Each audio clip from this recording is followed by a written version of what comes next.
In this video, I will discuss the structure of metric units. The pace of the presentation might seem too fast, but this video is in your control, meaning you can pause the video, you can rewind it, you can replay it as many times as you like. So you can go through this video as quickly or as slowly as you like. Let's begin. To understand our number system is to understand the metric system. Let's briefly review the number system. We use only 10 digits, 0, 1, 2, 3, 4, 5, 6, 7, 8, and 9, whose values depend on position. Here is the table of positional values. Ignore the right-hand side of the table for the moment. Notice the ones column, the tens column, the hundredths column, and the thousands column. 3 in the ones column means 3 times 1, giving the number 3.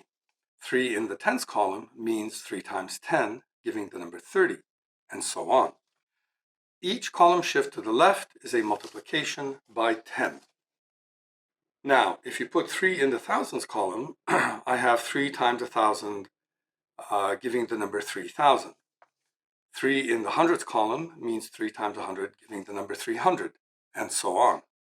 Each column shift to the right is a division by 10. As we shift to the right, we do not have to stop in the ones column. We know how to divide 1 by 10. That is the number 1/10. Another shift to the right is another division by 10. That is the number 1/100th, and so on. Let's start again with 3 in the ones column. That is the number 3. If I shift one column to the right, 3 is now in the 1/10ths column, giving the number 3 over 10. We write the number as 0.3. 3 in the 1/100th column means 3 times 1 over 100, giving the number 3 over 100.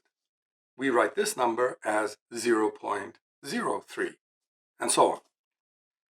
Each column shift to the right is a division by 10. We write the numbers 1, 2, 3, 4, 5, 6, 7, 8, 9 in the ones column. We do not write the number 10 inside the ones column. Strictly speaking, the number 10 is just 1 in the tens position, like this.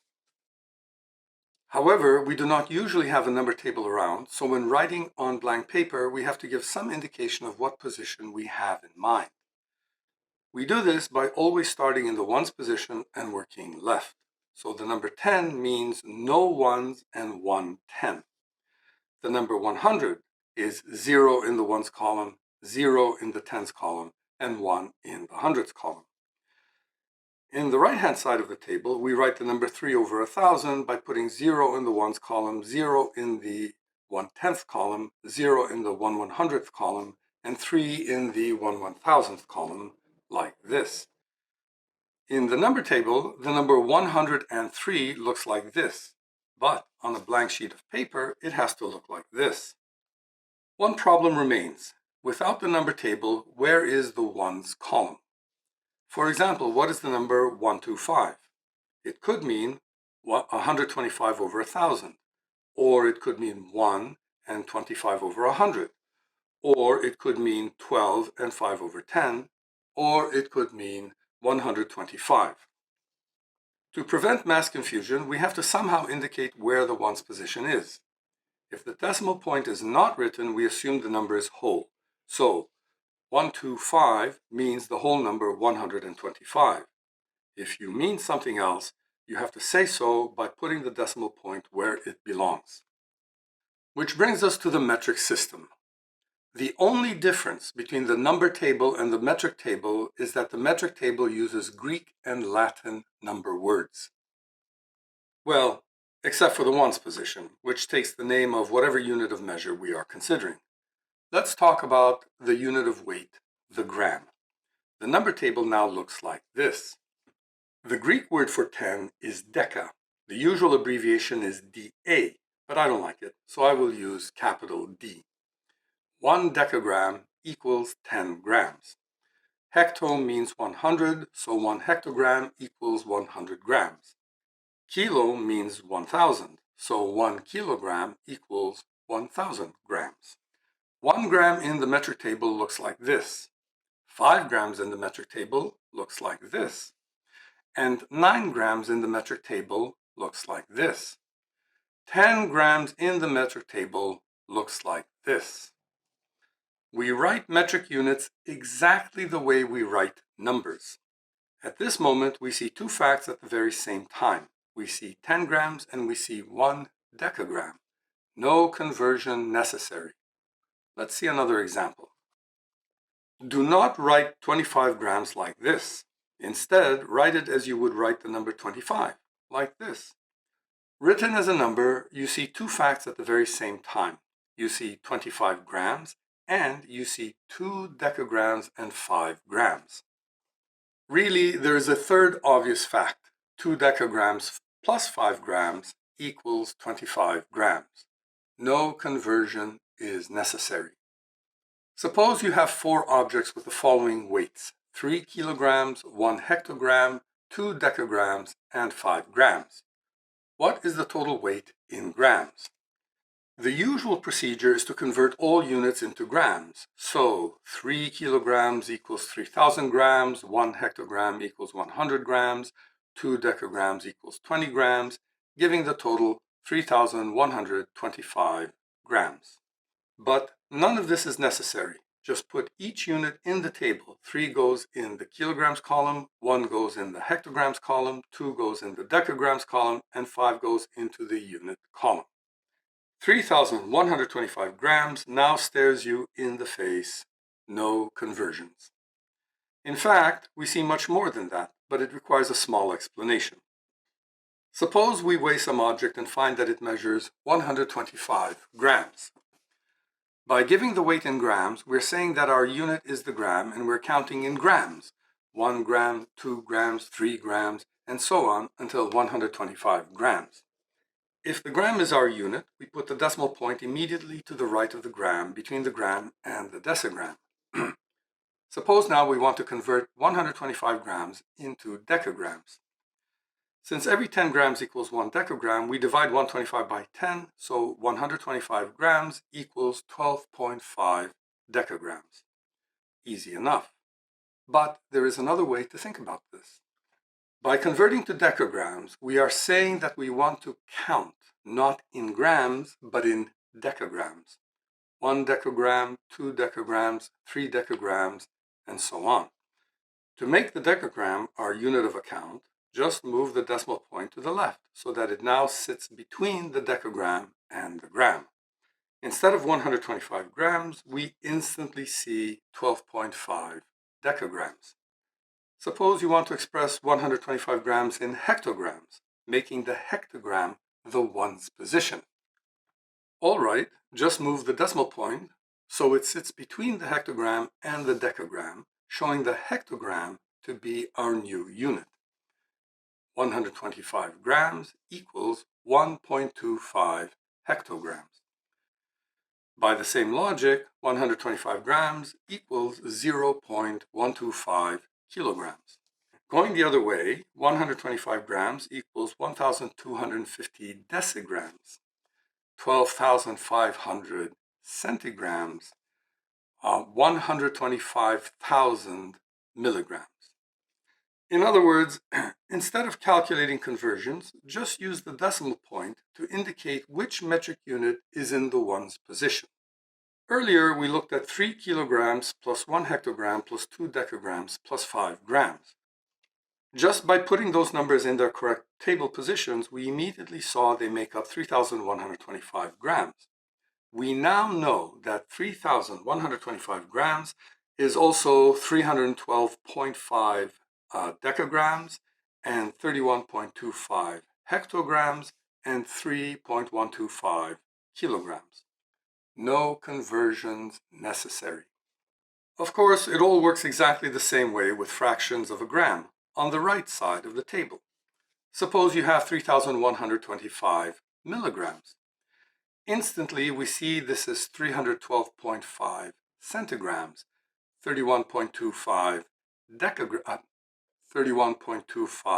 decigrams, 3.125 grams, 0.3125 decagrams, and so on. Before we go on, let me point out some irregularities in the way metric units are named. On the left-hand side, the names deca and hecto exist, but are not much used. Beyond the kilo, names do not exist for 10,000 and 100,000. Mega means 1 million. There are larger units, but you're on your own with them. However, it is really important to understand that the base 10 structure is maintained.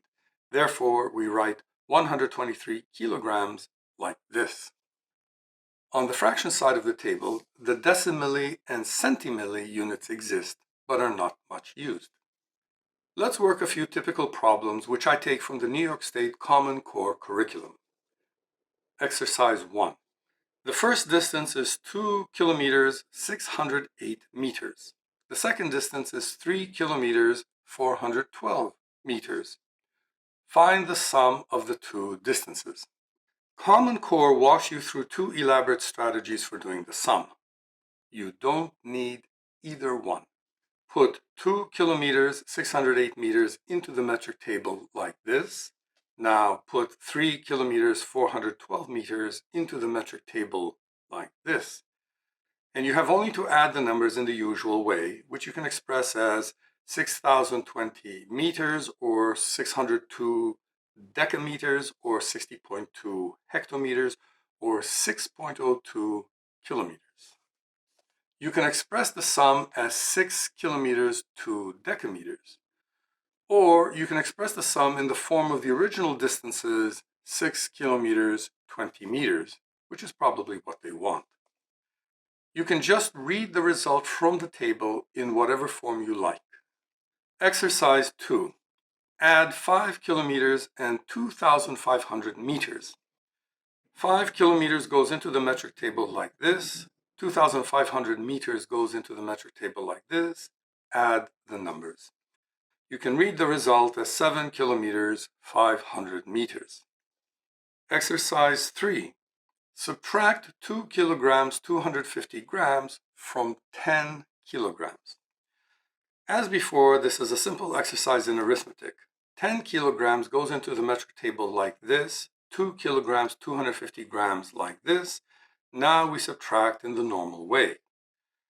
You can express the answer in whatever form you like. Probably they want it as 7 kilograms, 750 grams. Money. You may be shocked to learn that what we just did above with metric units is what you have been doing all your life with money. Our money is metric. In our money system, we do have a few denominations of convenience, like the $2 bill, the $5 bill, the $20 bill. Also, we have the nickel and the quarter. But take away the denominations of convenience and we are left with the metric denominations. We have the $1 bill, which we can write as 1 followed by the dollar sign. You will see why in a moment.